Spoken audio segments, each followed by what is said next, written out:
بسم الله الرحمن الرحيم. ألف لام ميم. ذلك الكتاب لا ريب فيه هدى للمتقين الذين يؤمنون بالغيب ويقيمون الصلاة ومما رزقناهم ينفقون والذين يؤمنون بما أنزل إليك وما أنزل من قبلك وبالآخرة هم يوقنون أولئك على هدى من ربهم وأولئك هم المفلحون. إن الذين كفروا سواء عليهم أأنذرتهم أم لم تنذرهم لا يؤمنون. ختم الله على قلوبهم وعلى سمعهم وعلى أبصارهم غشاوة ولهم عذاب عظيم. ومن الناس من يقول آمنا بالله وباليوم الآخر وما هم بمؤمنين يخادعون الله والذين آمنوا وما يخدعون إلا أنفسهم وما يشعرون. في قلوبهم مرض فزادهم الله مرضا ولهم عذاب أليم بما كانوا يكذبون. وإذا قيل لهم لا تفسدوا في الأرض قالوا إنما نحن مصلحون ألا إنهم هم المفسدون ولكن لا يشعرون. وإذا قيل لهم آمنوا كما آمن الناس قالوا أنؤمن كما آمن السفهاء ألا إنهم هم السفهاء ولكن لا يعلمون. وإذا لقوا الذين آمنوا قالوا آمنا وإذا خلوا إلى شياطينهم قالوا إنا معكم إنما نحن مستهزئون. الله يستهزئ بهم ويمدهم في طغيانهم يعمهون. أولئك الذين اشتروا الضلالة بالهدى فما ربحت تجارتهم وما كانوا مهتدين. مثلهم كمثل الذي استوقد نارا فلما أضاءت ما حوله ذهب الله بنورهم وتركهم في ظلمات لا يبصرون. صم بكم عمي فهم لا يرجعون.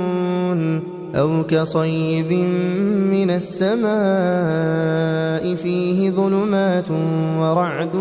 وبرق يجعلون أصابعهم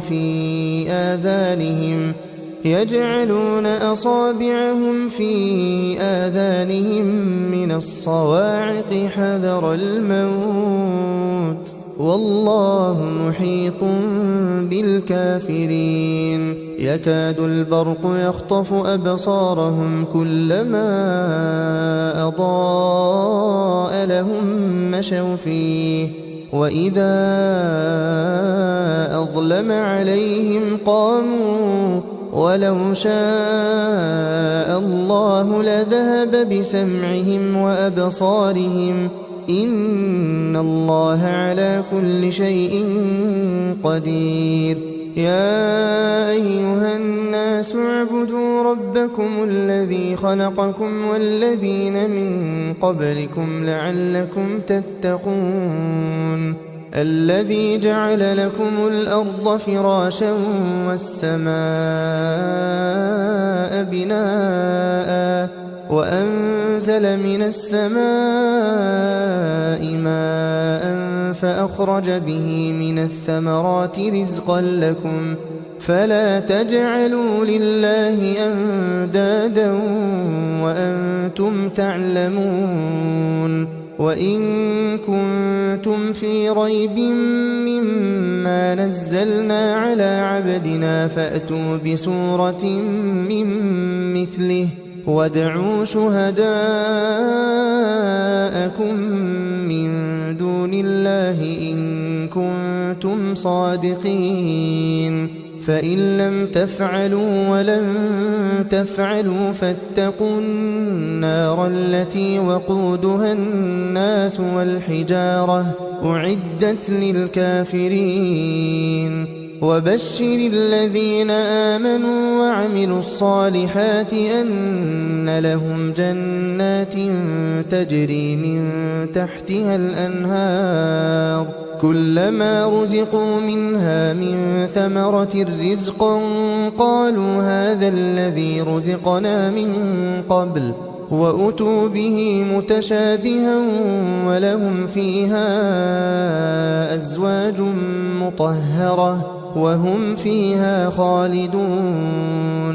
إن الله لا يستحيي أن يضرب مثلا ما بعوضة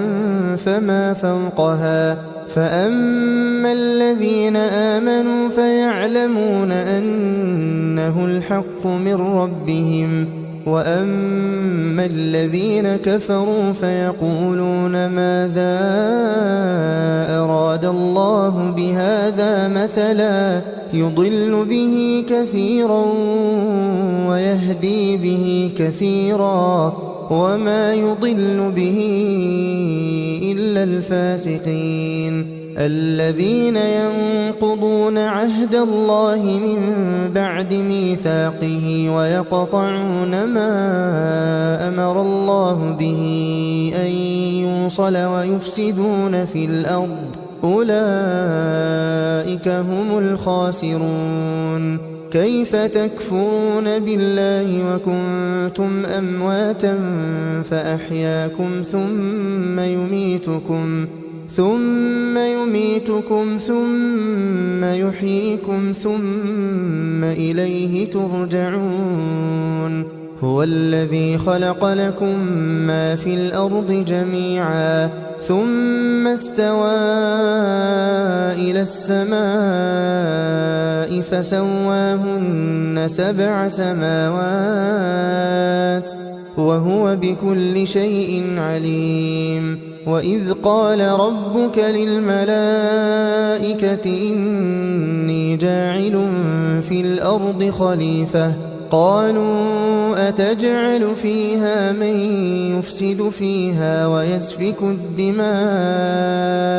ونحن نسبح بحمدك ونقدس لك قال إني أعلم ما لا تعلمون وعلم آدم الأسماء كلها ثم عرضهم على الملائكة فقال أنبئوني بأسماء هؤلاء إن كنتم صادقين قالوا سبحانك لا علم لنا إلا ما علمتنا إنك أنت العليم الحكيم قال يا آدم أنبئهم بأسمائهم فلما أنبأهم بأسمائهم قال ألم أقل لكم إني أعلم غيب السماوات والأرض وأعلم ما تبدون وما كنتم تكتمون وإذ قلنا للملائكة اسجدوا لآدم فسجدوا إلا إبليس أبى واستكبر وكان من الكافرين وقلنا يا آدم اسكن أنت وزوجك الجنة وكلا منها رغدا حيث شئتما ولا تقربا هذه الشجرة فتكونا من الظالمين فأزلهما الشيطان عنها فأخرجهما مما كانا فيه وقلنا اهبطوا بعضكم لبعض عدو ولكم في الأرض مستقر ومتاع إلى حين فتلقى آدم من ربه كلمات فتاب عليه إنه هو التواب الرحيم قلنا اهبطوا منها جميعا فإما يأتينكم مني هدى فمن تبع هداي فلا خوف عليهم ولا هم يحزنون والذين كفروا وكذبوا بآياتنا أولئك أصحاب النار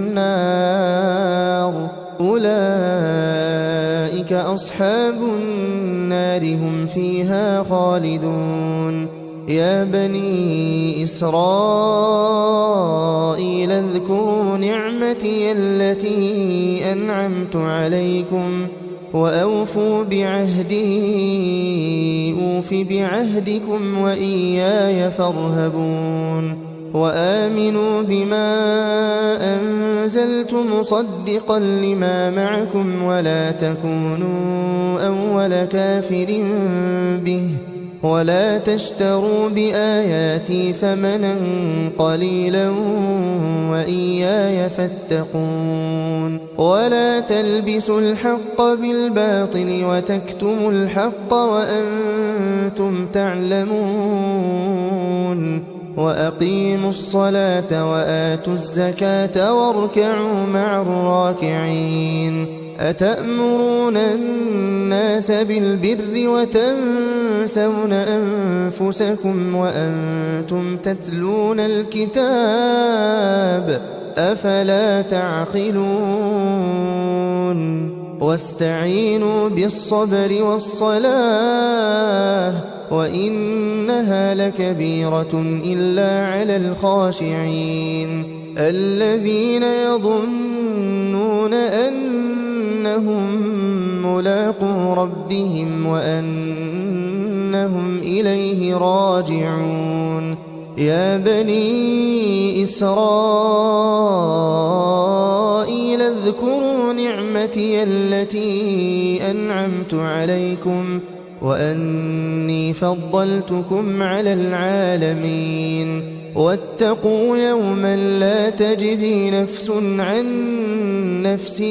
شيئا ولا يقبل منها شفاعة ولا يؤخذ منها عدل ولا هم ينصرون وإذ نجيناكم من آل فرعون يسومونكم سوء العذاب يذبحون أبناءكم ويستحيون نساءكم وفي ذلكم بلاء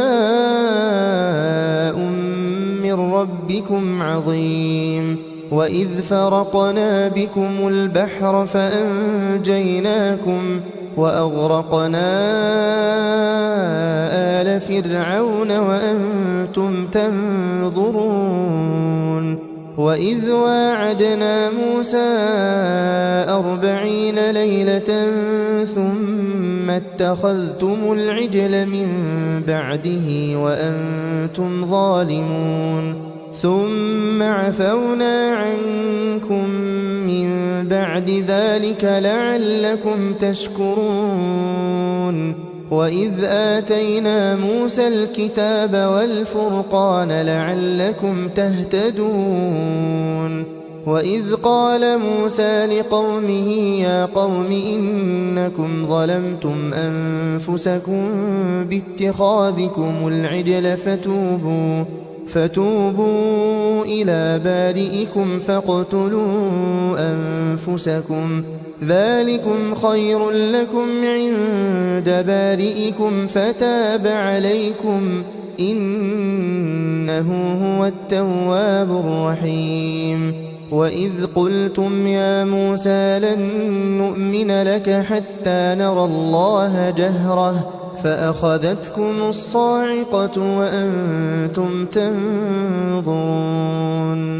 ثم بعثناكم من بعد موتكم لعلكم تشكرون وظللنا عليكم الغمام وأنزلنا عليكم المن والسلوى كلوا من طيبات ما رزقناكم وما ظلمونا ولكن كانوا أنفسهم يظلمون وإذ قلنا ادخلوا هذه القرية فكلوا منها حيث شئتم رغدا وادخلوا الباب سجدا وقولوا حطة نغفر لكم خطاياكم وسنزيد المحسنين فبدل الذين ظلموا قولا غير الذي قيل لهم فأنزلنا على الذين ظلموا رجزا من السماء بما كانوا يفسقون وإذ استسقى موسى لقومه فقلنا اضرب بعصاك الحجر فانفجرت منه 12 عينا قد علم كل أناس مشربهم كلوا واشربوا من رزق الله ولا تعثوا في الأرض مفسدين وإذ قلتم يا موسى لن نصبر على طعام واحد فادع لنا ربك يخرج لنا مما تنبت الأرض من بقلها وقثائها وفومها وعدسها وبصلها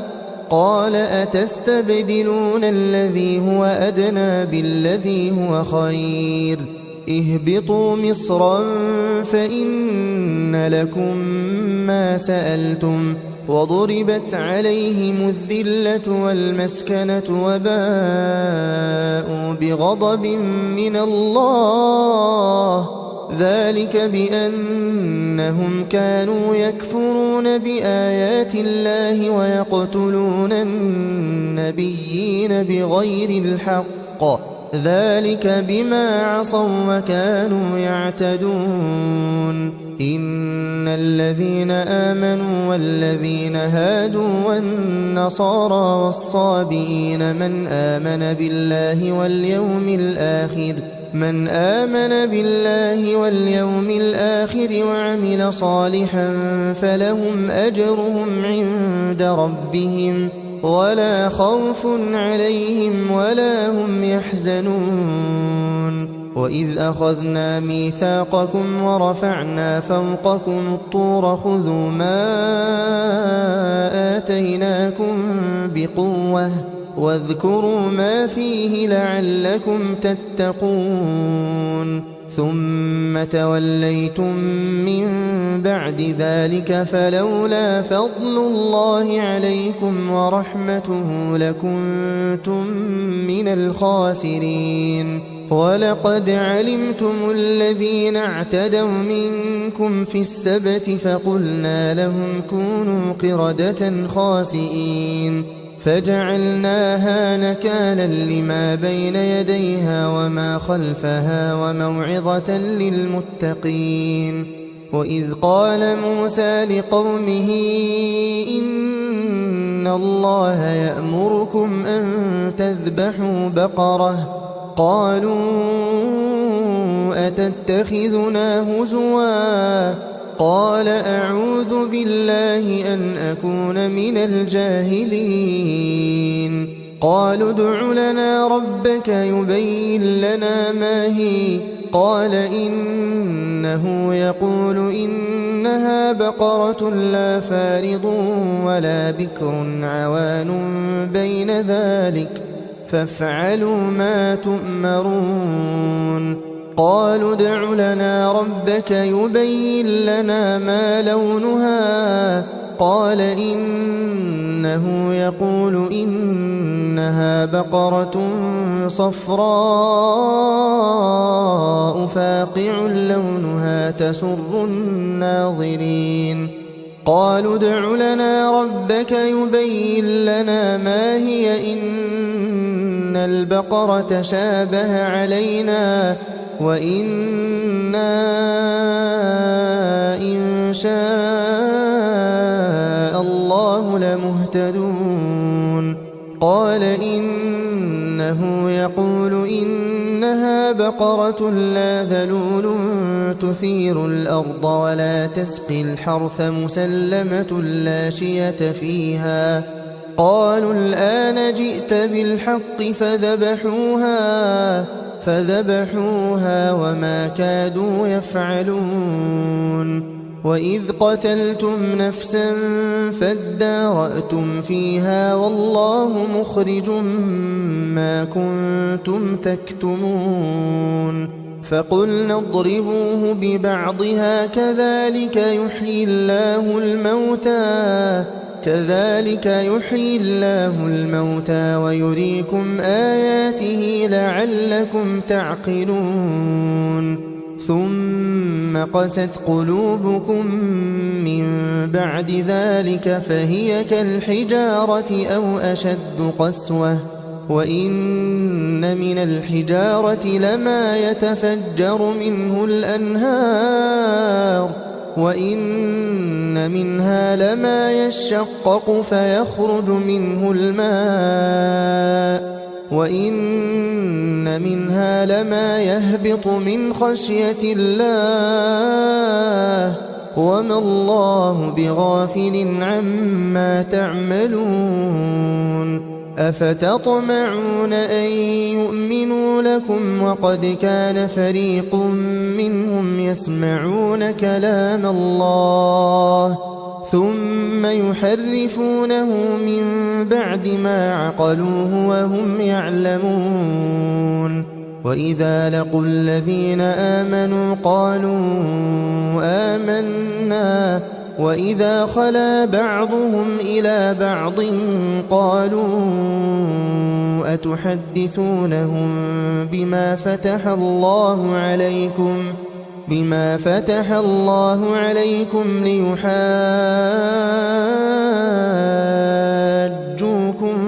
به عند ربكم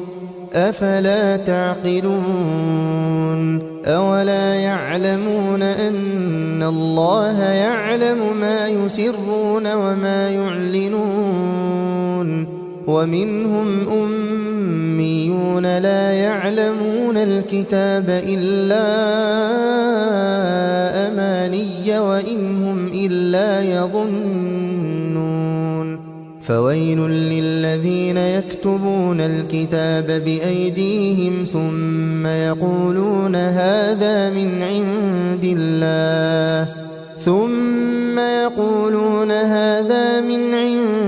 الله ليشتروا به ثمنا قليلا فويل لهم مما كتبت أيديهم وويل لهم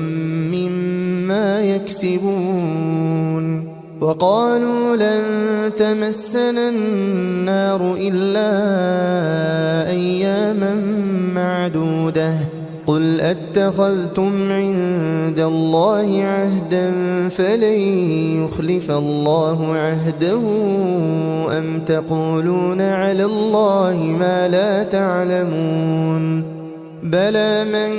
كسب سيئة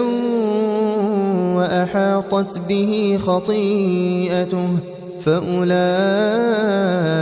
أصحاب النار هم فيها خالدون والذين آمنوا وعملوا الصالحات أولئك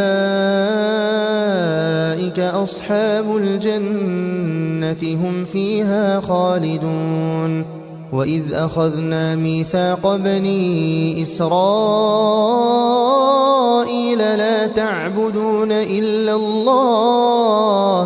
لا تعبدون إلا الله وبالوالدين إحسانا وذي القربى واليتامى والمساكين وقولوا للناس حسنا وأقيموا الصلاة وآتوا الزكاة ثم توليتم إلا قليلا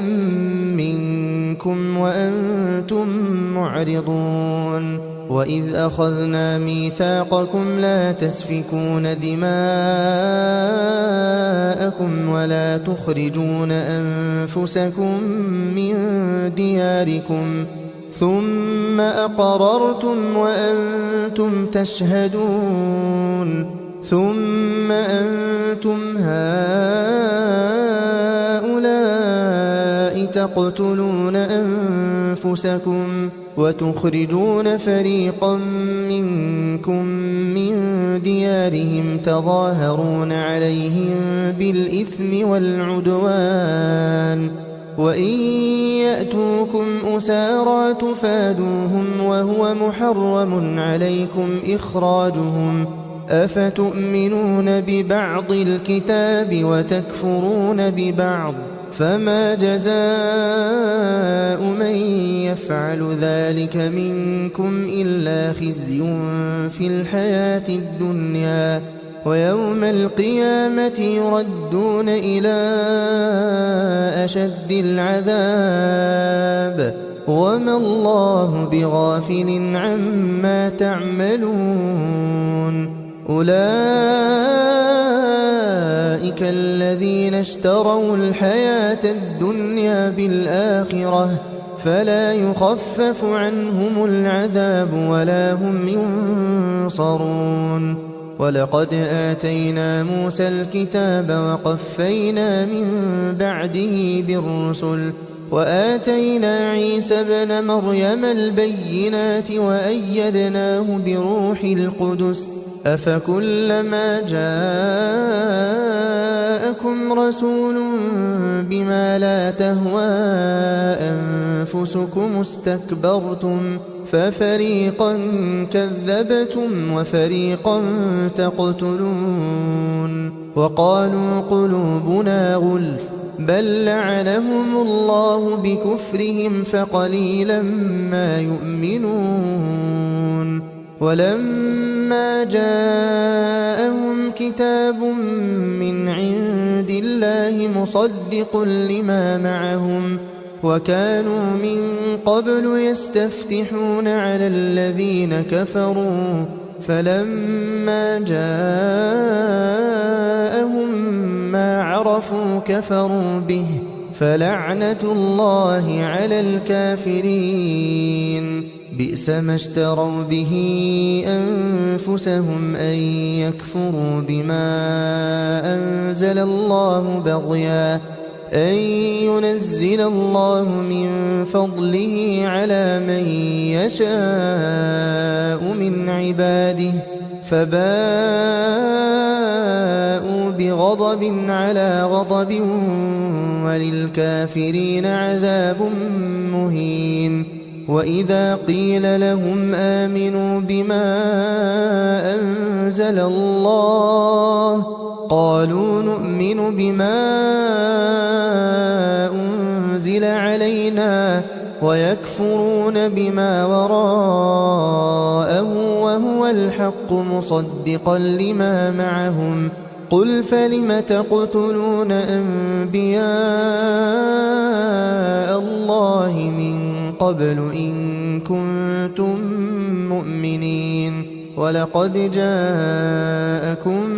موسى بالبينات ثم اتخذتم العجل من بعده وأنتم ظالمون وإذ أخذنا ميثاقكم ورفعنا فوقكم الطور خذوا ما آتيناكم بقوة واسمعوا قالوا سمعنا وعصينا وأشربوا في قلوبهم العجل بكفرهم قل بئس ما يأمركم به إيمانكم إن كنتم مؤمنين قل إن كانت لكم الدار الآخرة عند الله خالصة من دون الناس فتمنوا الموت إن كنتم صادقين ولن يتمنوه أبدا بما قدمت أيديهم والله عليم بالظالمين ولتجدنهم أحرص الناس على حياة ومن الذين أشركوا يود أحدهم لو يعمر 1000 سنة وما هو بمزحزحه من العذاب أن يعمر والله بصير بما يعملون قل من كان عدوا لجبريل فإنه نزله على قلبك بإذن الله مصدقا لما بين يديه وهدى وبشرى للمؤمنين من كان عدوا لله وملائكته ورسله وجبريل وميكال فإن الله عدو للكافرين ولقد أنزلنا إليك آيات بينات وما يكفر بها إلا الفاسقون أوكلما عاهدوا عهدا نبذه فريق منهم بل أكثرهم لا يؤمنون ولما جاءهم رسول من عند الله مصدق لما معهم نبذ فريق من الذين أوتوا الكتاب كتاب الله وراء ظهورهم نبذ فريق من الذين أوتوا الكتاب كتاب الله وراء ظهورهم كأنهم لا يعلمون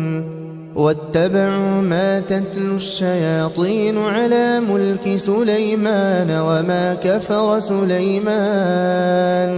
وما كفر سليمان ولكن الشياطين كفروا يعلمون الناس السحر وما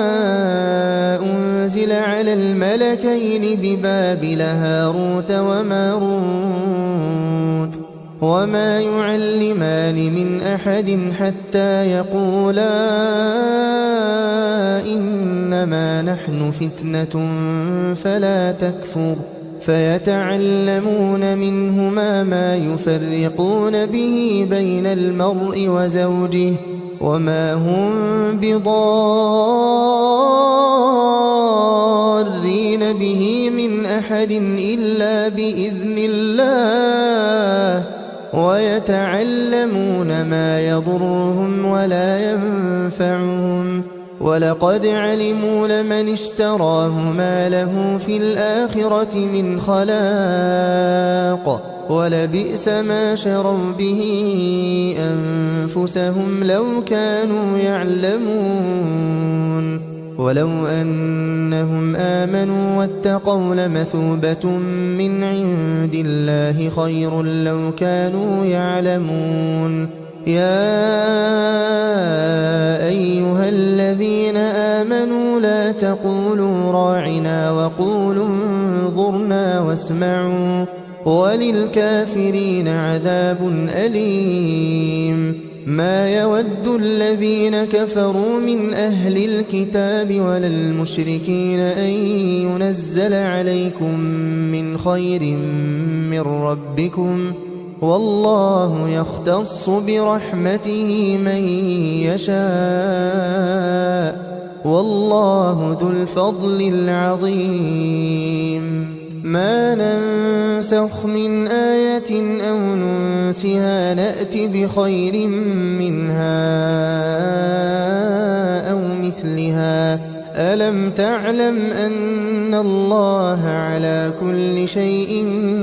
قدير ألم تعلم أن الله له ملك السماوات والأرض وما لكم من دون الله من ولي ولا نصير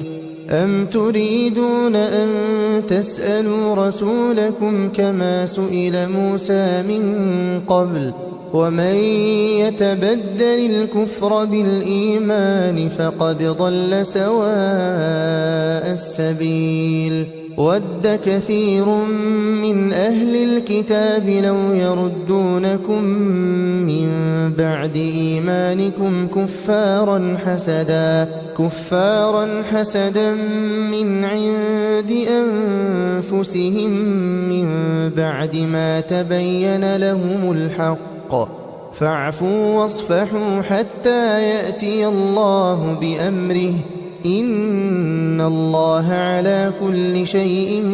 قدير وأقيموا الصلاة وآتوا الزكاة وما تقدموا لأنفسكم من خير تجدوه عند الله إن الله بما تعملون بصير وقالوا لن يدخل الجنة إلا من كان هودا أو نصارى تلك أمانيهم قل هاتوا برهانكم إن كنتم صادقين بلى من أسلم وجهه لله وهو محسن فله أجره عند ربه ولا خوف عليهم ولا هم يحزنون وقالت اليهود ليست النصارى على شيء وقالت النصارى ليست اليهود على شيء وهم يتلون الكتاب كذلك قال الذين لا يعلمون مثل قولهم فالله يحكم بينهم يوم القيامة فيما كانوا فيه يختلفون ومن أظلم ممن منع مساجد الله أن يذكر فيها اسمه وسعى في خرابها أولئك ما كان لهم أن يدخلوها إلا خائفين لهم في الدنيا خزي ولهم في الآخرة عذاب عظيم ولله المشرق والمغرب فأينما تولوا فثم وجه الله إن الله واسع عليم وقالوا اتخذ الله ولدا سبحانه بل له ما في السماوات والأرض كل له قانتون بديع السماوات والأرض وإذا قضى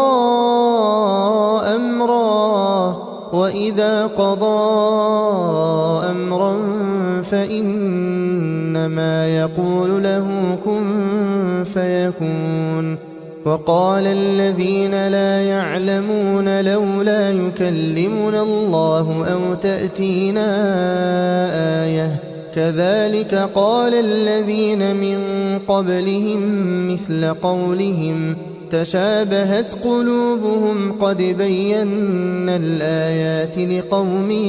يوقنون إنا أرسلناك بالحق بشيرا ونذيرا ولا تسأل عن أصحاب الجحيم ولن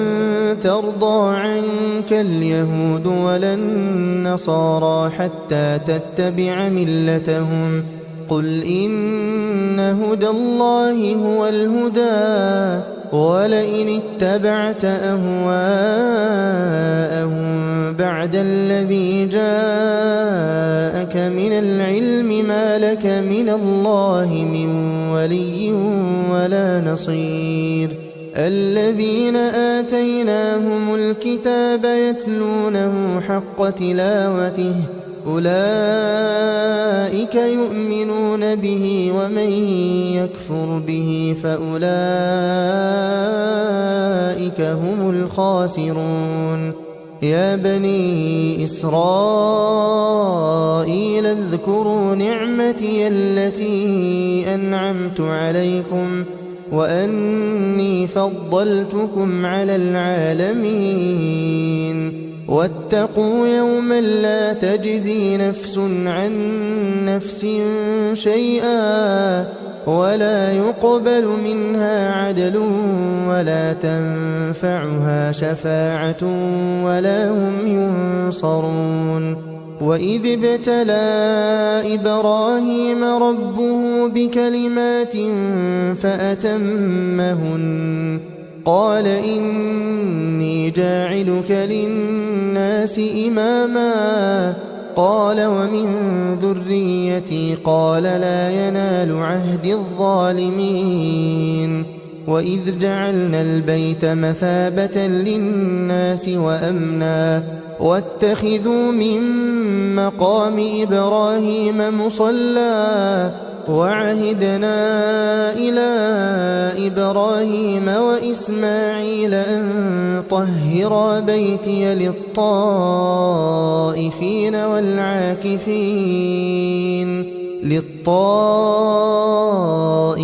والعاكفين والركع السجود وإذ قال إبراهيم رب اجعل هذا بلدا آمنا وارزق أهله من الثمرات من آمن منهم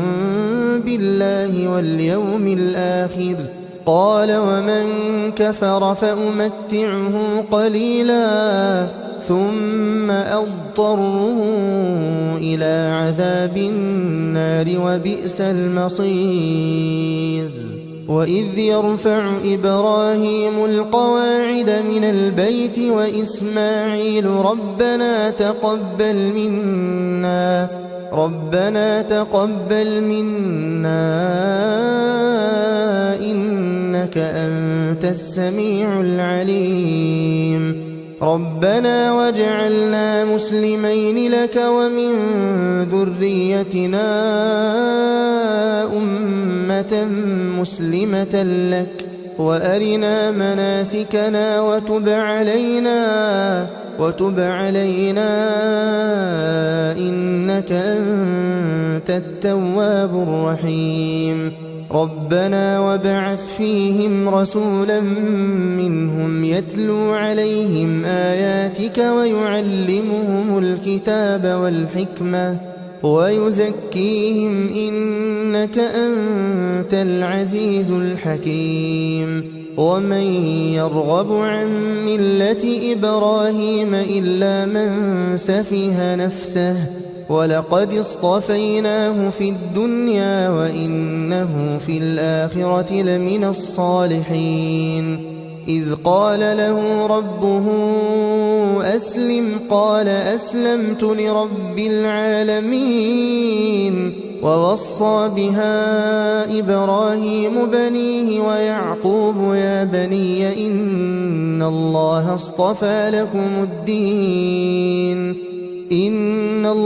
اصطفى لكم الدين فلا تموتن إلا وأنتم مسلمون أم كنتم شهداء إذ حضر يعقوب الموت إذ إذ قال لبنيه ما تعبدون من بعدي قالوا نعبد إلهك وإله آبائك إبراهيم وإسماعيل وإسحاق إلها واحدا ونحن له مسلمون تلك أمة قد خلت لها ما كسبت ولكم ما كسبتم ولا تسألون عما كانوا يعملون وقالوا كونوا هودا أو نصارى تهتدوا قل بل ملة إبراهيم حنيفا وما كان من المشركين قولوا آمنا بالله وما أنزل إلينا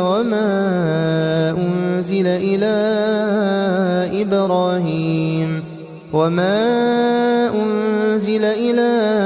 إبراهيم وإسماعيل وإسحاق ويعقوب والأسباط وما أوتي موسى وعيسى وما أوتي النبيون من ربهم لا نفرق بين أحد منهم ونحن له مسلمون فإن آمنوا بمثل ما آمنتم به فقد اهتدوا وإن تولوا فإنما هم في شقاق فسيكفيكهم الله وهو السميع العليم صبغة الله ومن أحسن من الله صبغة ونحن له عابدون قل أتحاجوننا في الله وهو ربنا وربكم ولنا أعمالنا ولكم أعمالكم ونحن له مخلصون أم تقولون إن إبراهيم وإسماعيل وإسحاق ويعقوب والأسباط كانوا هودا أو نصارى قل أأنتم أعلم أم الله ومن أظلم ممن كتم شهادة عنده من الله وما الله بغافل عما تعملون تلك أمة قد خلت لها ما كسبت ولكم ما كسبتم ولا تسألون عما كانوا يعملون سيقول السفهاء من الناس ما ولاهم عن قبلتهم التي كانوا عليها قل لله المشرق والمغرب يهدي من يشاء إلى صراط مستقيم وكذلك جعلناكم أمة وسطا لتكونوا شهداء على الناس ويكون الرسول عليكم شهيدا وما جعلنا القبلة التي كنت عليها إلا لنعلم من يتبع الرسول ممن ينقلب على عقبيه وإن كانت لكبيرة إلا على الذين هدى الله وما كان الله ليضيع إيمانكم إن الله بالناس لرؤوف رحيم قد نرى تقلب وجهك في السماء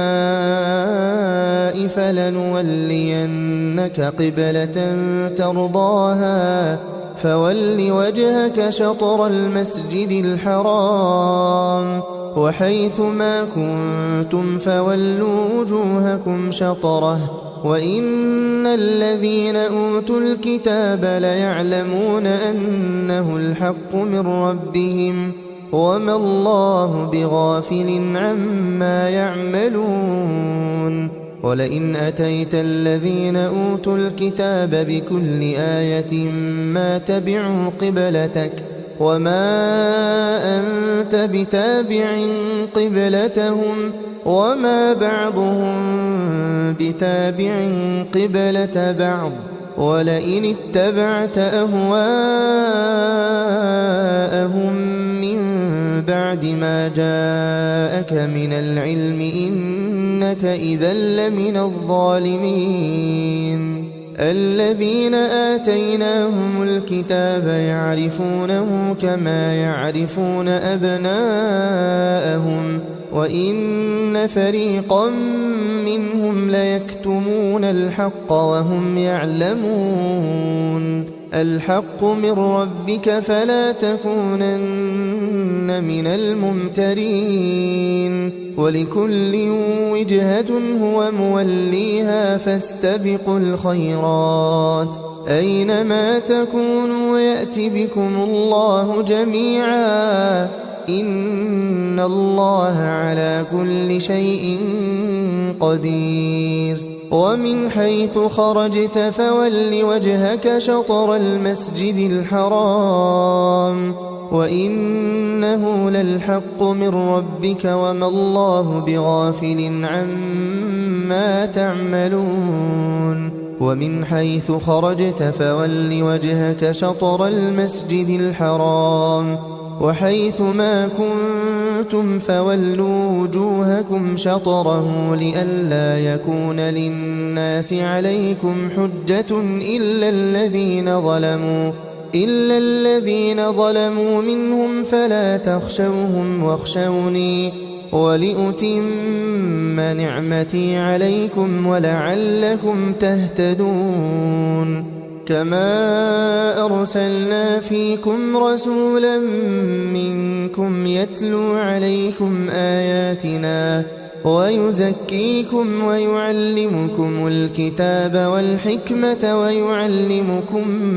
ما لم تكونوا تعلمون فاذكروني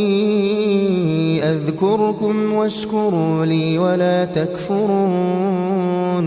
يا أيها الذين آمنوا استعينوا بالصبر والصلاة إن الله مع الصابرين ولا تقولوا لمن يقتل في سبيل الله أموات بل أحياء ولكن لا تشعرون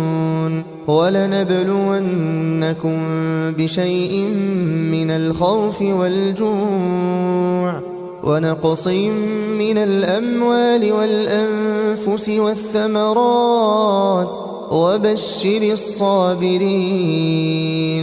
الذين إذا أصابتهم مصيبة قالوا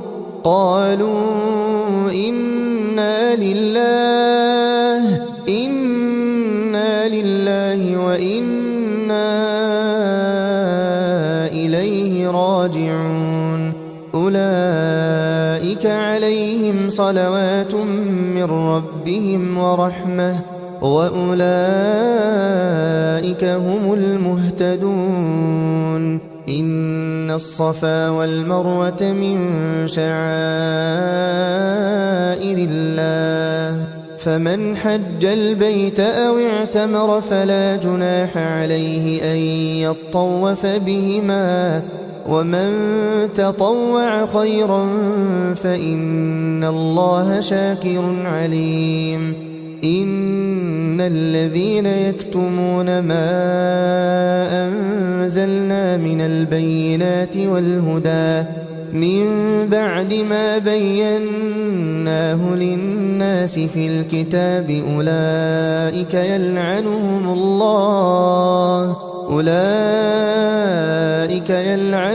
الله ويلعنهم اللاعنون إلا الذين تابوا وأصلحوا وبينوا فأولئك أتوب عليهم وأنا التواب الرحيم إن الذين كفروا وماتوا وهم كفار أولئك عليهم لعنة الله والملائكة والناس أجمعين خالدين فيها لا يخفف عنهم العذاب ولا هم ينظرون وإلهكم إله واحد لا إله إلا هو الرحمن الرحيم إن في خلق السماوات والأرض واختلاف الليل والنهار والفلك التي تجري في البحر بما ينفع الناس وما أنزل الله من السماء من ماء فأحيا به الأرض بعد موتها وبث فيها من كل دابة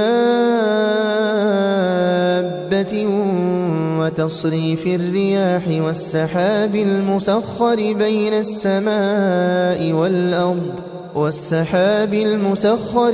السماء والأرض لآيات لقوم يعقلون ومن الناس من يتخذ من دون الله أندادا يحبونهم كحب الله والذين آمنوا أشد حبا لله ولو يرى الذين ظلموا إذ يرون العذاب أن القوة لله جميعا وأن الله شديد العذاب إذ تبرأ الذين اتبعوا من الذين اتبعوا ورأوا العذاب وتقطعت بهم الأسباب وقال الذين اتبعوا لو أن لنا كرة فنتبرأ منهم كما تبرأوا منا كذلك يريهم الله أعمالهم حسرات عليهم وما هم بخارجين من النار يا أيها الناس كلوا مما في الأرض حلالا طيبا ولا تتبعوا خطوات الشيطان إنه لكم عدو مبين إنما يأمركم بالسوء والفحشاء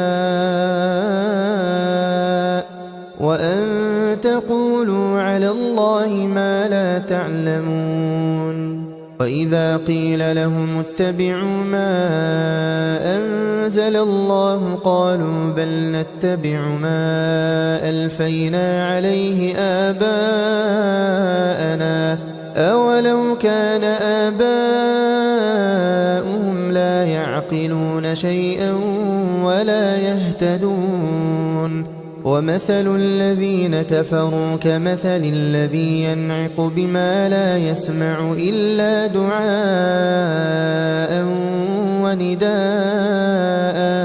صم بكم عمي فهم لا يعقلون يا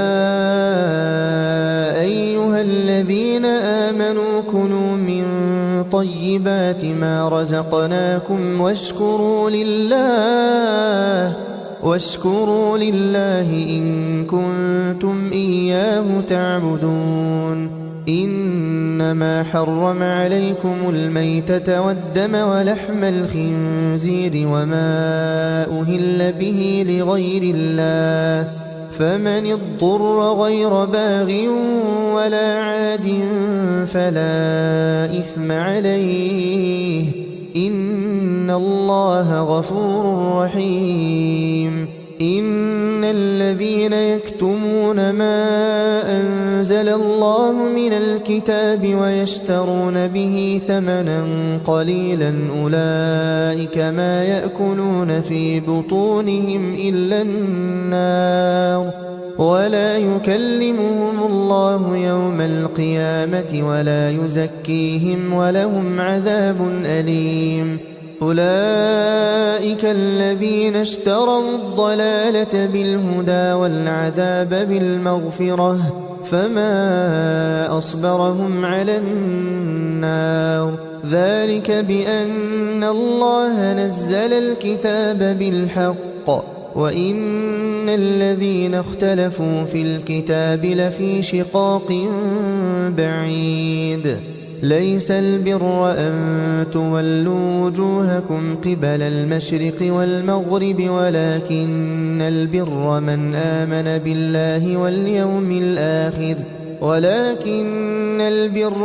آمن بالله واليوم الآخر والملائكة والكتاب والنبيين وآتى المال على حبه ذوي القربى واليتامى والمساكين وابن السبيل والسائلين وفي الرقاب وأقام الصلاة وآتى الزكاة والموفون بعهدهم إذا عاهدوا والصابرين في البأساء والضراء وحين البأس أولئك الذين صدقوا وأولئك هم المتقون يا أيها الذين آمنوا كتب عليكم القصاص في القتلى الحر بالحر والعبد بالعبد والأنثى بالأنثى فمن عفي له من أخيه شيء فاتباع بالمعروف وأداء إليه بإحسان ذلك تخفيف من ربكم ورحمة فمن اعتدى بعد ذلك فله عذاب أليم ولكم في القصاص حياة يا أولي الألباب لعلكم تتقون كتب عليكم إذا حضر أحدكم الموت إن ترك خيرا الوصية للوالدين والأقربين بالمعروف حقا على المتقين فمن بدله بعدما سمعه فإنما إثمه على الذين يبدلونه إن الله سميع عليم فمن خاف من موص جنفا أو إثما فأصلح بينهم فلا إثم عليه إن الله غفور رحيم يا أيها الذين آمنوا كتب عليكم الصيام كما كتب على الذين من قبلكم لعلكم تتقون أياما معدودات فمن كان منكم مريضا أو على سفر فعدة من أيام أخر وعلى الذين يطيقونه فدية طعام مسكين فمن تطوع خيرا فهو خير له وأن تصوموا خير لكم إن كنتم تعلمون شهر رمضان الذي أنزل فيه القرآن هدى للناس وبينات من الهدى والفرقان فمن شهد منكم الشهر فليصمه ومن كان مريضا أو على سفر فعدة من أيام أخر يريد الله بكم اليسر ولا يريد بكم العسر ولتكملوا العدة ولتكبروا الله على ما هداكم ولعلكم تشكرون وإذا سألك عبادي عني فإني قريب أجيب دعوة الداع إذا دعان فليستجيبوا لي وليؤمنوا بي لعلهم يرشدون أحل لكم ليلة الصيام الرفث إلى نسائكم هن لباس لكم وأنتم لباس لهن علم الله أنكم كنتم تختانون أنفسكم فتاب عليكم وعفى عنكم فالآن باشروهن وابتغوا ما كتب الله لكم وكلوا واشربوا حتى يتبين لكم الخيط الأبيض من الخيط الأسود من الفجر ثم أتموا الصيام إلى الليل ولا تباشروهن وأنتم عاكفون في المساجد تلك حدود الله فلا تقربوها كذلك يبين الله آياته للناس لعلهم يتقون ولا تأكلوا أموالكم بينكم بالباطل وتدلوا بها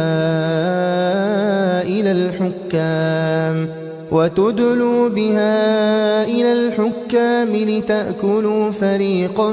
من أموال الناس بالإثم وأنتم تعلمون يسألونك عن الأهلة قل هي مواقيت للناس والحج وليس البر بأن تأتوا البيوت من ظهورها ولكن البر من اتقى وأتوا البيوت من أبوابها واتقوا الله لعلكم تفلحون وقاتلوا في سبيل الله الذين يقاتلونكم ولا تعتدوا إن الله لا يحب المعتدين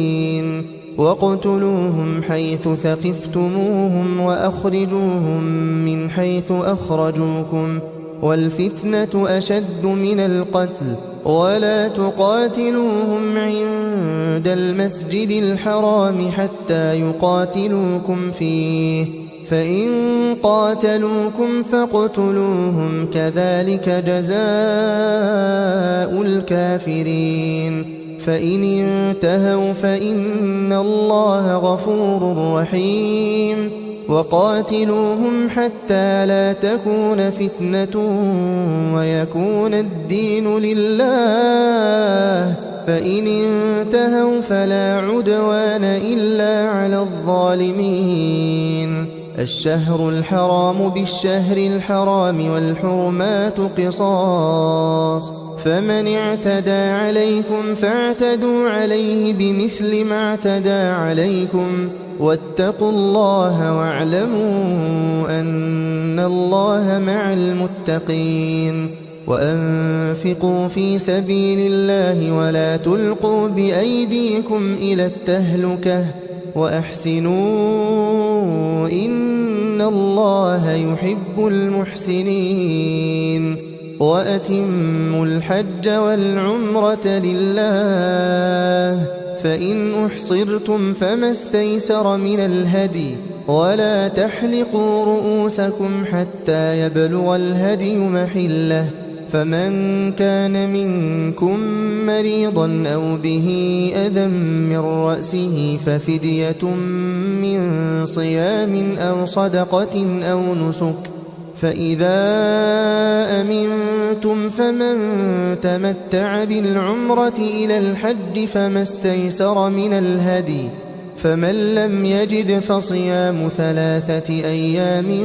في الحج و7 إذا رجعتم تلك 10 كاملة ذلك لمن لم يكن أهله حاضر المسجد الحرام واتقوا الله واعلموا أن الله شديد العقاب الحج أشهر معلومات فمن فرض فيهن الحج فلا رفث ولا فسوق ولا جدال في الحج وما تفعلوا من خير يعلمه الله وتزودوا فإن خير الزاد التقوى واتقون يا أولي الألباب. ليس عليكم جناح أن تبتغوا فضلا من ربكم، فإذا أفضتم من عرفات فاذكروا الله عند المشعر الحرام، واذكروه كما هداكم وإن كنتم من قبله لمن الضالين.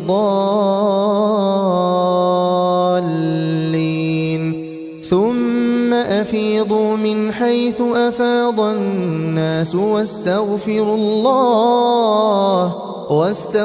الله إن الله غفور رحيم. فإذا قضيتم مناسككم فاذكروا الله كذكركم آباءكم أو أشد ذكرا. فمن الناس من يقول ربنا آتنا في الدنيا وما له في الآخرة من خلاق، ومنهم من يقول ربنا آتنا في الدنيا حسنة وفي الآخرة حسنة وقنا عذاب النار. أولئك لهم نصيب مما كسبوا والله سريع الحساب. واذكروا الله في أيام معدودات، فمن تعجل في يومين فلا إثم عليه، ومن تأخر فلا إثم عليه لمن اتقى. واتقوا الله واعلموا أنكم إليه تحشرون. ومن الناس من يعجبك قوله في الحياة الدنيا ويشهد الله على ما في قلبه وهو ألد الخصام. وإذا تولى سعى في الأرض ليفسد فيها ويهلك الحرث والنسل والله لا يحب الفساد. وإذا قيل له اتق الله أخذته العزة بالإثم فحسبه جهنم ولبئس المهاد. ومن الناس من يشري نفسه ابتغاء مرضات الله والله رؤوف بالعباد. يا أيها الذين آمنوا ادخلوا في السلم كافة ولا تتبعوا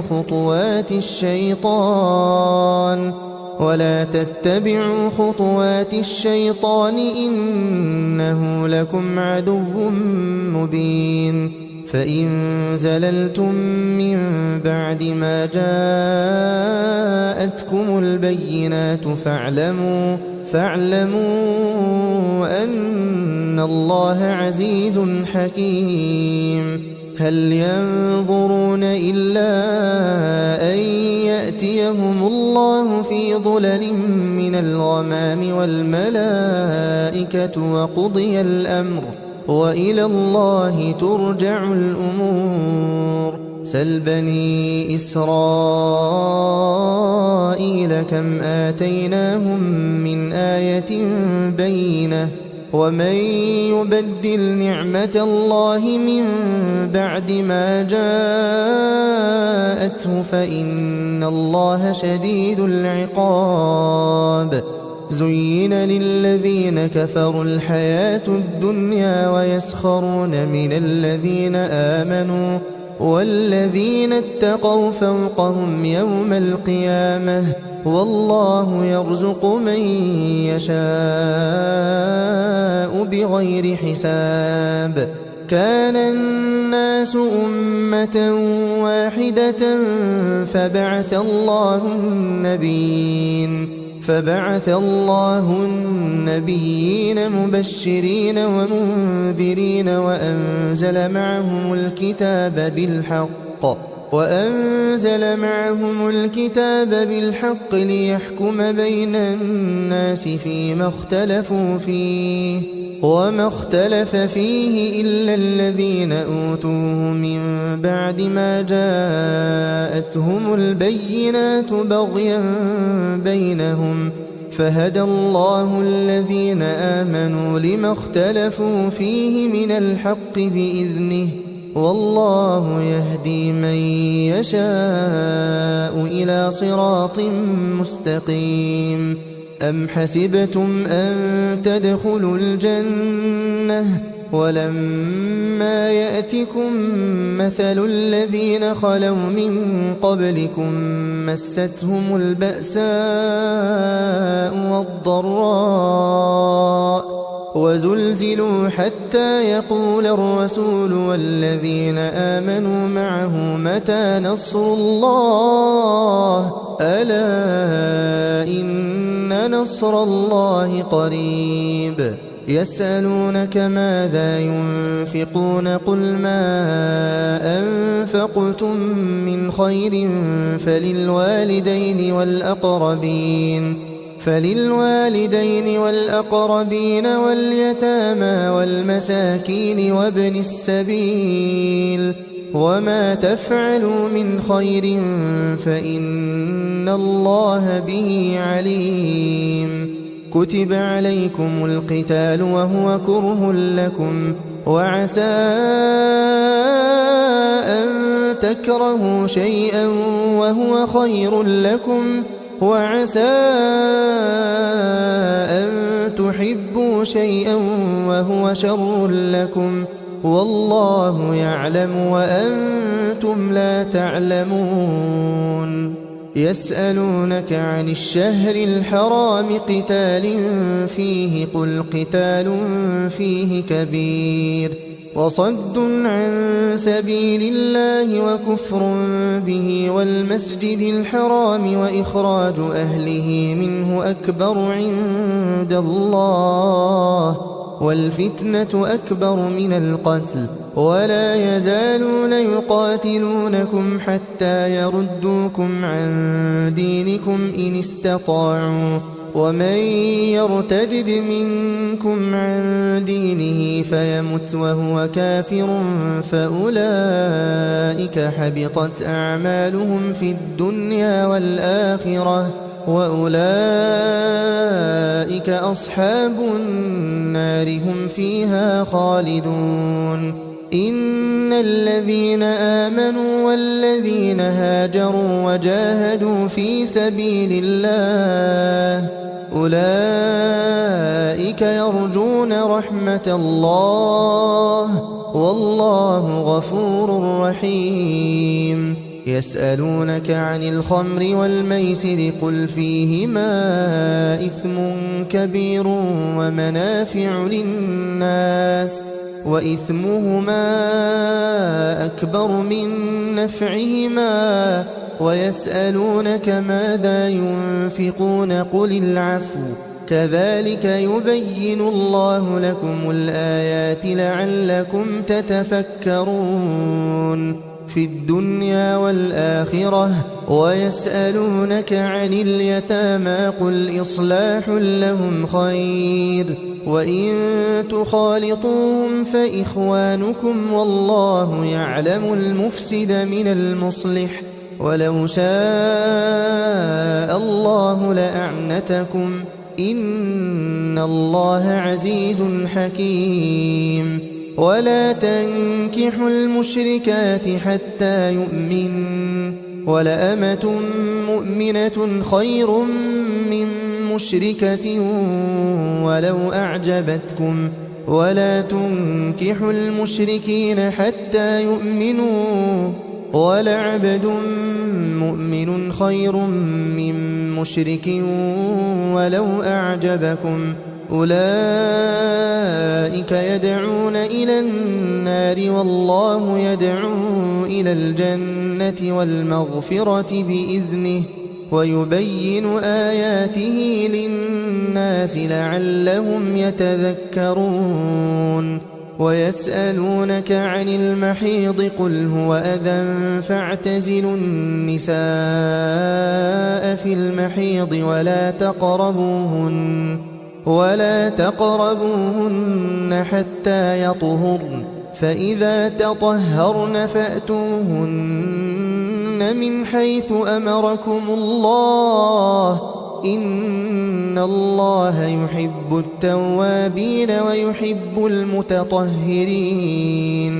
نساؤكم حرث لكم فأتوا حرثكم أنى شئتم وقدموا لأنفسكم واتقوا الله واعلموا أنكم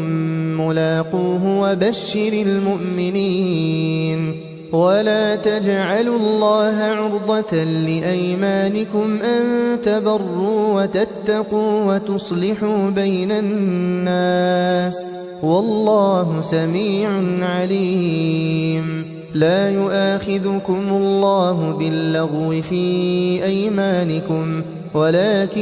يؤاخذكم بما كسبت قلوبكم والله غفور حليم للذين يؤلون من نسائهم تربص 4 أشهر فإن فاءوا فإن الله غفور رحيم وإن عزموا الطلاق فإن الله سميع عليم والمطلقات يتربصن بأنفسهن 3 قروء ولا يحل لهن أن يكتمن ما خلق الله في أرحامهن إن كن يؤمن بالله واليوم الآخر وبعولتهن أحق بردهن في ذلك إن أرادوا إصلاحا ولهن مثل الذي عليهن بالمعروف وللرجال عليهن درجة والله عزيز حكيم الطلاق 2 فإمساك بمعروف أو تسريح بإحسان ولا يحل لكم أن تأخذوا مما آتيتموهن شيئا إلا أن يخافا ألا يقيما حدود الله فإن خفتم ألا يقيما حدود الله فلا جناح عليهما فيما افتدت به تلك حدود الله فلا تعتدوها ومن يتعد حدود الله فأولئك هم الظالمون فإن طلقها فلا تحل له من بعد حتى تنكح زوجا غيره فإن طلقها فلا جناح عليهما أن يتراجعا إن ظنا أن يقيما حدود الله وتلك حدود الله يبينها لقوم يعلمون وإذا طلقتم النساء فبلغن أجلهن فأمسكوهن بمعروف أو سرحوهن بمعروف ولا تمسكوهن ضرارا لتعتدوا ومن يفعل ذلك فقد ظلم نفسه ولا تتخذوا آيات الله هزوا واذكروا نعمة الله عليكم وما أنزل عليكم من الكتاب والحكمة يعظكم به واتقوا الله واعلموا أن الله بكل شيء عليم وإذا طلقتم النساء فبلغن أجلهن فلا تعضلوهن أن ينكحن أزواجهن إذا تراضوا بينهم بالمعروف ذلك يوعظ به من كان منكم يؤمن بالله واليوم الآخر ذلكم أزكى لكم وأطهر والله يعلم وأنتم لا تعلمون والوالدات يرضعن أولادهن حولين كاملين لمن أراد أن يتم الرضاعة وعلى المولود له رزقهن وكسوتهن بالمعروف لا تكلف نفس إلا وسعها لا تضار والدة بولدها ولا مولود له بولده وعلى الوارث مثل ذلك فإن أرادا فصالا عن تراض منهما وتشاور فلا جناح عليهما وإن أردتم أن تسترضعوا أولادكم فلا جناح عليكم إذا سلمتم ما آتيتم بالمعروف واتقوا الله واعلموا أن الله بما تعملون بصير والذين يتوفون منكم ويذرون أزواجا يتربصن بأنفسهن 4 أشهر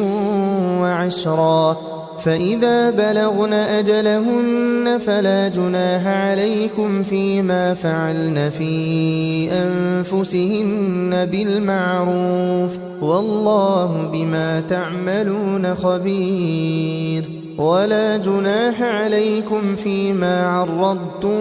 به من خطبة النساء أو أكننتم في أنفسكم علم الله أنكم ستذكرونهن ولكن لا تواعدوهن سرا إلا أن تقولوا قولا معروفا ولا تعزموا عقدة النكاح حتى يبلغ الكتاب أجله واعلموا أن الله يعلم ما في أنفسكم فاحذروه واعلموا أن الله غفور حليم لا جناح عليكم إن طلقتم النساء ما لم تمسوهن أو تفرضوا لهن فريضة ومتعوهن على الموسع قدره وعلى المقتر قدره متاعا بالمعروف حقا على المحسنين وإن طلقتموهن من قبل أن تمسوهن وقد فرضتم لهن فريضة فنصف ما فرضتم إلا أن يعفون أو يعفو الذي بيده عقدة النكاح وأن تعفوا أقرب للتقوى ولا تنسوا الفضل بينكم إن الله بما تعملون بصير حافظوا على الصلوات والصلاة الوسطى وقوموا لله قانتين فإن خفتم فرجالا أو ركبانا فإذا أمنتم فاذكروا الله كما علمكم ما لم تكونوا تعلمون والذين يتوفون منكم ويذرون أزواجا وصية لأزواجهم متاعا إلى الحول غير إخراج فإن خرجن فلا جناح عليكم فيما فعلن في أنفسهن من معروف والله عزيز حكيم وللمطلقات متاع بالمعروف حقا على المتقين كذلك يبين الله لكم آياته لعلكم تعقلون ألم تر إلى الذين خرجوا من ديارهم وهم ألوف حذر الموت فقال لهم الله موتوا ثم أحياهم إن الله لذو فضل على الناس ولكن أكثر الناس لا يشكرون وقاتلوا في سبيل الله واعلموا أن الله سميع عليم من ذا الذي يقرض الله قرضا حسنا فيضاعفه له أضعافا كثيرة والله يقبض ويبسط وإليه ترجعون ألم تر إلى الملأ من بني إسرائيل من بعد موسى إذ قالوا لنبي لهم ابعث لنا ملكا نقاتل في سبيل الله قال هل عسيتم إن كتب عليكم القتال ألا تقاتلوا قالوا وما لنا ألا نقاتل في سبيل الله وقد أخرجنا من ديارنا وأبنائنا فلما كتب عليهم القتال تولوا إلا قليلا منهم والله عليم بالظالمين وقال لهم نبيهم إن الله قد بعث لكم طالوت ملكا قالوا أنى يكون له الملك علينا ونحن أحق بالملك منه ولم يؤت سعة من المال قال إن الله اصطفاه عليكم وزاده بسطة في العلم والجسم والله يؤتي ملكه من يشاء والله واسع عليم وقال لهم نبيهم إن آية ملكه أن يأتيكم التابوت فيه سكينة من ربكم وبقية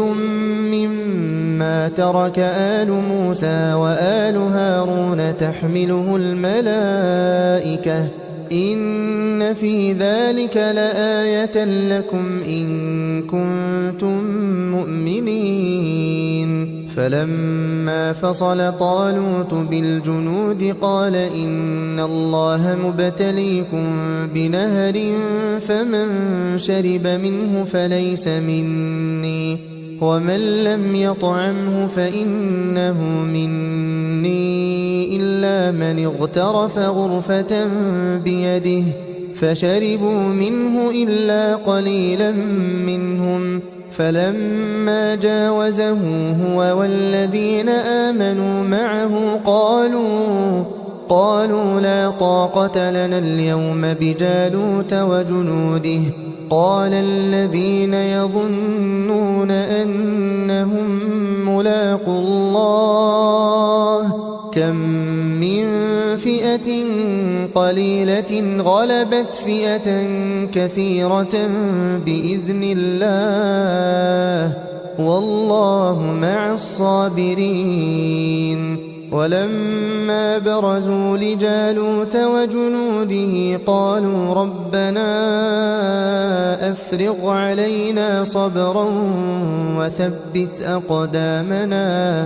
وثبت أقدامنا وانصرنا على القوم الكافرين فهزموهم بإذن الله وقتل داود جالوت وآتاه الله الملك والحكمة وعلمه مما يشاء ولولا دفع الله الناس بعضهم ببعض لفسدت الأرض ولكن الله ذو فضل على العالمين. تلك آيات الله نتلوها عليك بالحق وإنك لمن المرسلين. تلك الرسل فضلنا بعضهم على بعض منهم من كلم الله ورفع بعضهم درجات وآتينا عيسى ابن مريم البينات وأيدناه بروح القدس ولو شاء الله ما اقتتل الذين من بعدهم من بعد ما جاءتهم البينات ولكن اختلفوا فمنهم من آمن ومنهم من كفر ولو شاء الله ما اقتتلوا ولكن الله يفعل ما يريد. يا أيها الذين آمنوا أنفقوا مما رزقناكم من قبل أن يأتي يوم لا بيع فيه ولا خلة ولا شفاعة والكافرون هم الظالمون. الله لا إله إلا هو الحي القيوم لا تأخذه سنة ولا نوم له ما في السماوات وما في الأرض من ذا الذي يشفع عنده إلا بإذنه يعلم ما بين أيديهم وما خلفهم ولا يحيطون بشيء من علمه إلا بما شاء وسع كرسيه السماوات والأرض ولا يؤوده حفظهما وهو العلي العظيم. لا إكراه في الدين قد تبين الرشد من الغي فمن يكفر بالطاغوت ويؤمن بالله فقد استمسك بالعروة الوثقى لا انفصام لها والله سميع عليم. الله ولي الذين آمنوا يخرجهم من الظلمات إلى النور والذين كفروا أولياؤهم الطاغوت يخرجونهم من النور إلى الظلمات أولئك أصحاب النار هم فيها خالدون. ألم تر إلى الذي حاج إبراهيم في ربه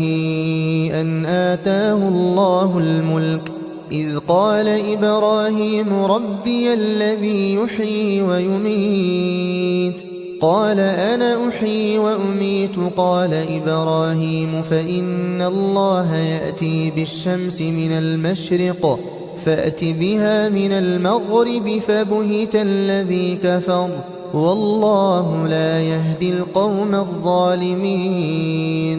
أو كالذي مر على قرية وهي خاوية على عروشها قال أنى يحيي هذه الله بعد موتها فأماته الله 100 عام ثم بعثه قال كم لبثت قال لبثت يوما أو بعض يوم قال بل لبثت 100 عام فانظر إلى طعامك وشرابك لم يتسنه وانظر إلى حمارك ولنجعلك آية للناس وانظر إلى العظام كيف ننشزها ثم نكسوها لحما فلما تبين له قال أعلم أن الله على كل شيء قدير. وإذ قال إبراهيم رب أرني كيف تحيي الموتى قال أولم تؤمن قال بلى ولكن ليطمئن قلبي قال فخذ 4 من الطير فصرهن إليك ثم اجعل على كل جبل منهن جزءا ثم ادعهن يأتينك سعيا واعلم أن الله عزيز حكيم مثل الذين ينفقون أموالهم في سبيل الله كمثل حبة أنبتت 7 سنابل في كل سنبلة 100 حبة والله يضاعف لمن يشاء والله واسع عليم الذين ينفقون أموالهم في سبيل الله ثم لا يتبعون ما أنفقوا منا ولا أذى لهم أجرهم عند ربهم ولا خوف عليهم ولا هم يحزنون قول معروف ومغفرة خير من صدقة يتبعها أذى والله غني حليم يا أيها الذين آمنوا لا تبطلوا صدقاتكم بالمن والأذى كالذي ينفق ماله رئاء الناس ولا يؤمن بالله واليوم الآخر فمثله كمثل صفوان عليه تراب فأصابه وابل فتركه صلدا لا يقدرون على شيء مما كسبوا والله لا يهدي القوم الكافرين ومثل الذين ينفقون أموالهم ابتغاء مرضات الله وتثبيتا من أنفسهم كمثل جنة بربوة أصابها وابل فآتت أكلها ضعفين فإن لم يصبها وابل فطل والله بما تعملون بصير أيود أحدكم أن تكون له جنة من نخيل وأعناب تجري من تحتها الأنهار له فيها من كل الثمرات وأصابه الكبر وله ذرية ضعفاء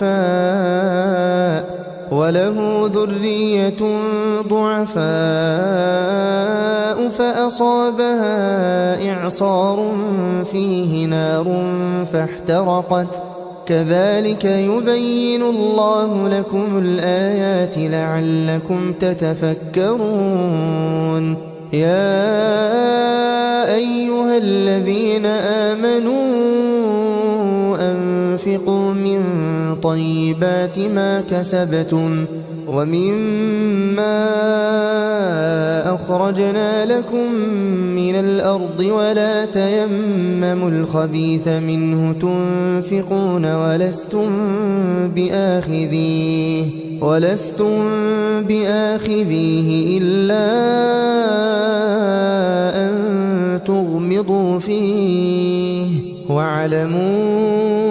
أن الله غني حميد الشيطان يعدكم الفقر ويأمركم بالفحشاء والله يعدكم مغفرة منه وفضلا والله واسع عليم يؤتي الحكمة من يشاء ومن يؤت الحكمة فقد أوتي خيرا كثيرا وما يذكر إلا أولو الألباب وما أنفقتم من نفقة أو نذرتم من نذر فإن الله يعلمه وما للظالمين من أنصار إن تبدوا الصدقات فنعما هي وإن تخفوها وتؤتوها الفقراء فهو خير لكم ويكفر عنكم من سيئاتكم والله بما تعملون خبير ليس عليك هداهم ولكن الله يهدي من يشاء وما تنفقوا من خير فلأنفسكم وما تنفقون إلا ابتغاء وجه الله وما تنفقوا من خير يوفى إليكم وأنتم لا تظلمون للفقراء الذين أحصروا في سبيل الله لا يستطيعون ضربا في الأرض يحسبهم الجاهل أغنياء من التعفف تعرفهم بسيماهم لا يسألون الناس إلحافا وما تنفقوا من خير فإن الله به عليم الذين ينفقون أموالهم بالليل والنهار سرا وعلانية فلهم أجرهم عند ربهم ولا خوف عليهم ولا هم يحزنون الذين يأكلون الربا لا يقومون إلا كما يقوم الذي يتخبطه الشيطان من المس ذلك بأنهم قالوا إنما البيع مثل الربا وأحل الله البيع وحرم الربا فمن جاءه موعظة من ربه فانتهى فله ما سلف وأمره إلى الله ومن عاد فأولئك أصحاب النار هم فيها خالدون يمحق الله الربا ويربي الصدقات والله لا يحب كل كفار أثيم إن الذين آمنوا وعملوا الصالحات وأقاموا الصلاة وآتوا الزكاة لهم أجرهم عند ربهم ولا خوف عليهم ولا هم يحزنون يا أيها الذين آمنوا اتقوا الله وذروا ما بقي من الربا إن كنتم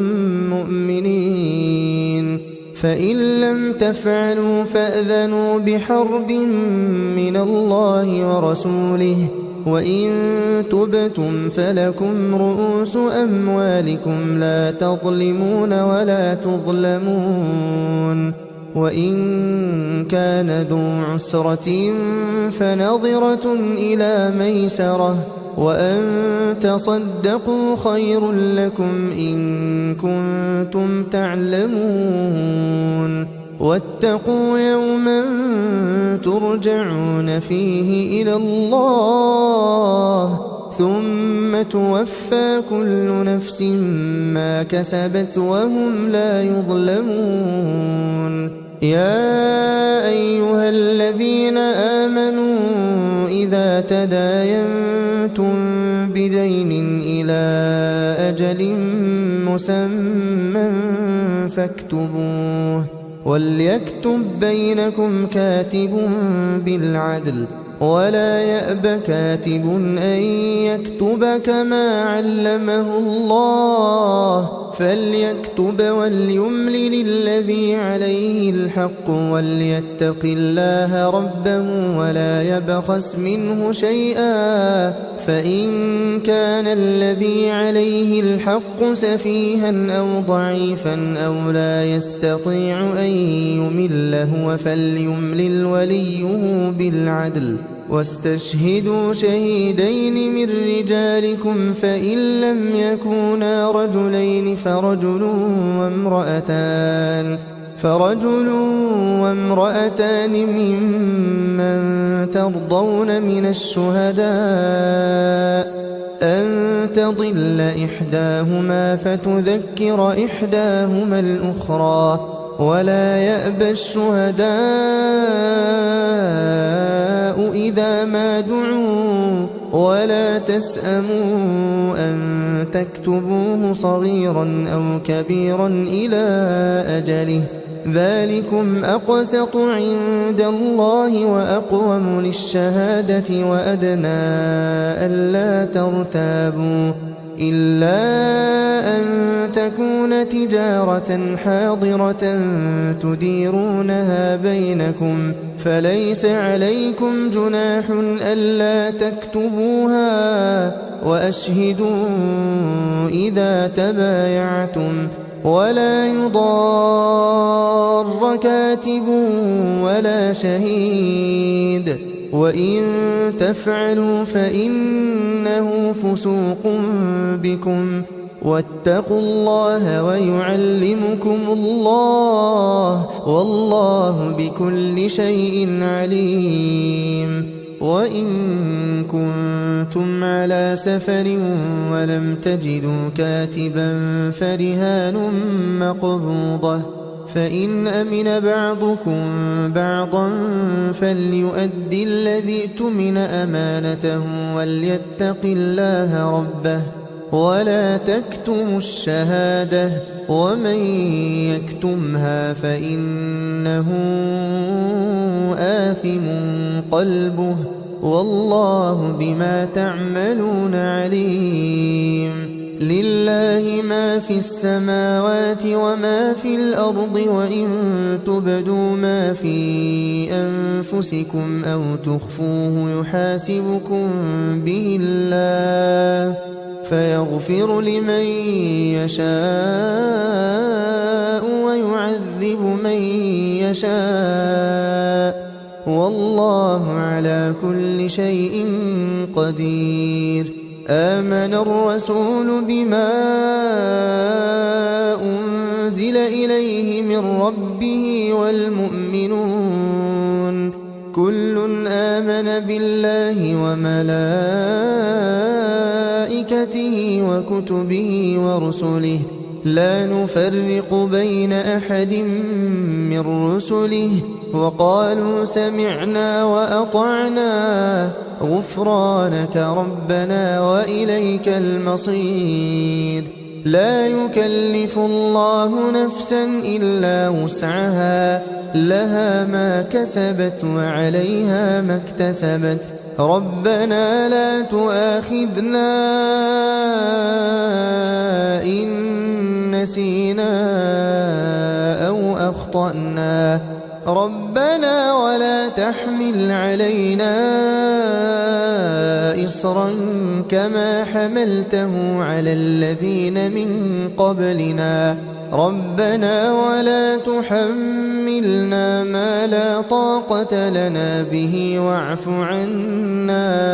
واعف عنا واغفر لنا وارحمنا أنت مولانا فانصرنا على القوم الكافرين